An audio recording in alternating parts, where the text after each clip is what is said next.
for there was fever in the lower city. They say he had a walled-in garden where he walked at sunset. It could have been his prison, save that he was free, and with the leisure to invent the perils that beset him from within. Shall the pillar of the law be shattered, and the edifice laid with the dust, the Mishnah desecrated and trodden underfoot? With the 7 categories of the just, may his part and lot remain. No one went out. We waited in our darkened rooms, and with every breath of wind that clicked the blinds, we shuddered. May those destroyed by fever rest in Eden, and their dwelling be under the tree of life. 2. In the course of his travels in Portugal, Fra Andrea of Spoleto had met a man for whom he felt great sympathy, and the man happened to be a Muslim. Heretofore, he had not known anyone professing that faith, none having chanced to visit the Franciscan monastery where he had lived, and he was amazed, after an hour's talk with this Moroccan gentleman, to find him not only wholly conversant with Christian doctrine, but actually in accord with certain of its tenets. They saw one another often during that year. As a result of their growing friendship, Si Musa conceived the idea of inviting Fra Andrea to Fez in order to set up a small Franciscan mission there. Initially, the concept struck the monk as purely a fantasy and quite unrealizable. Then Si Musa let fall the information that his wife was the sister of King Mohammed VIII, who at that time ruled Morocco from Fez. As you know, His Majesty has had ample opportunity to study the works of the Christians, Si Musa remarked with a wry smile. Fra Andrea nodded. He understood that his friend was referring to the unfortunate king's long incarceration by the Portuguese. Solitude and study can make a man tolerant, you know, he went on.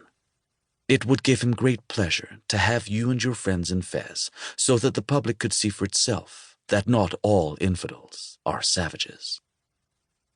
Here Fra Andrea guffawed. Si Musa smiled politely, not understanding the reason for his mirth. It was this very ingenuousness in the Moroccan which delighted the monk, and which doubtless was instrumental in persuading him to accept his unlikely suggestion. 3 years later, Fra Andrea arrived in Fez, along with Fra Antonio and Fra Giacomo, 2 other Franciscans who had gone because they considered it their duty to be on hand in Fez, where they might be able to intercede on behalf of Christian hostages being held for ransom. Fra Andrea was looking forward particularly to having religious discussions with the several Muslim intellectuals to whom Si Musa had given him letters of introduction. From the moment of their arrival, everything went wrong for the 3. When Fra Andrea tried to find the men to whom he had the notes, he discovered that they were all mysteriously absent from Fez. The old palace near the Funduk Nejarin, which Si Musa had assured him would be put at his disposal, proved not to be available. Indeed, the mere mention of Si Musa's name brought forth unfriendly stares.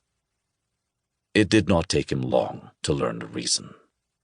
While they had been en route to Fez, a new monarch had been crowned, King Ahmed III. The friars received this news with inexpressive faces, but among themselves they discussed it dolefully, agreeing that it did not bode well for their project. They were advised to look for a house in Fez Jadid, where foreigners were not regarded with quite such antipathy as in the Medina. The house they found was not far from the entrance to the Mella. It had only 3 small rooms, but there was a patio, which they soon filled with potted plants. Fra Antonio and Fra Giacomo quickly accustomed themselves to the static life of their new dwelling. They seemed to be contented in the dreary little house. But Fra Andrea was restless. He had been counting on passing long hours in the company of new friends with whom he could talk.